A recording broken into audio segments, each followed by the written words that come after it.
Faut-il croire aux superstitions? C'est le sujet mystique qu'on va aborder aujourd'hui. Nombreuses sont les personnes qui sont superstitieuses et l'homme adore se créer des superstitions. Alors, qu'est-ce que c'est que les superstitions?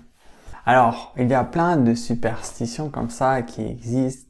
Ouais, il faut pas passer sous une échelle, le numéro 13, les chats noirs, les trèfles à 4 feuilles, ça porte chance.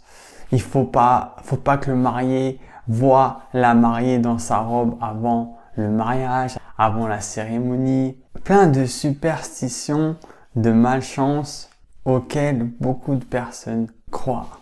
D'où viennent l'origine de ces superstitions? Les superstitions, en fait, ce sont de vieilles histoires.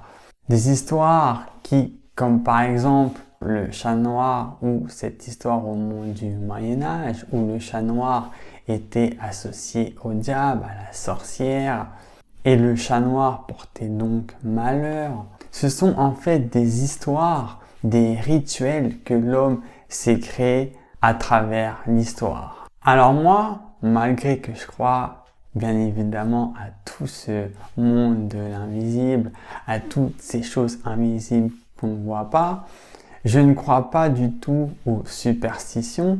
Je peux passer par exemple tranquillement sous une échelle sans pression.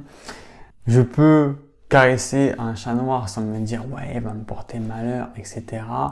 J'ai arrêté vraiment de croire à toutes ces superstitions que l'homme s'est créé. Alors je ne porte aucun jugement sur ceux qui ont des superstitions. D'ailleurs, dis-moi en bas dans les commentaires si tu as des superstitions, tu as tout à fait le droit. Mais je sais que c'est l'homme qui s'est créé toutes ces histoires, tous ces rituels, parce que l'homme souvent a besoin de justifier les choses ou a besoin de se créer des histoires pour se rassurer, pour diminuer son anxiété. Il y a une autre superstition aussi que je viens de penser, c'est celle du miroir brisé. Si on brise un miroir, c'est 7 ans de malheur.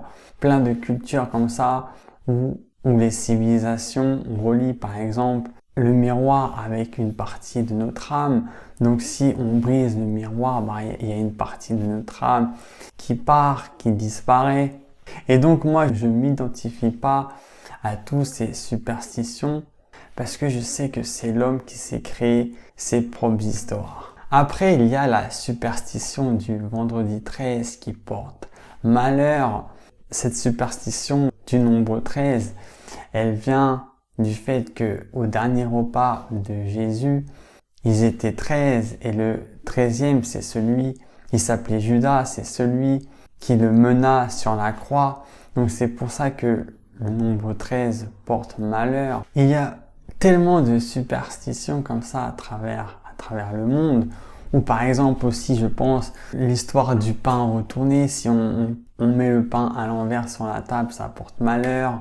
Plein de superstitions auxquelles beaucoup de personnes croient. Ils mettent ça dans leur esprit et du coup, ils deviennent superstitieux. Et par exemple, s'ils font telle ou telle chose, ils commencent à avoir peur et ils commencent à penser que telle ou telle chose vont arriver. Alors, est-ce que les superstitions, c'est réel ou pas? Alors, je suis pas en train de dire que tout ça est faux. Loin de là. Toutes ces histoires ont une vraie origine, sont une partie de l'histoire. Mais est-ce que c'est vraiment la réalité? Non, c'est une partie de la réalité, mais est-ce que c'est la vraie réalité? Ça, c'en est tout autrement.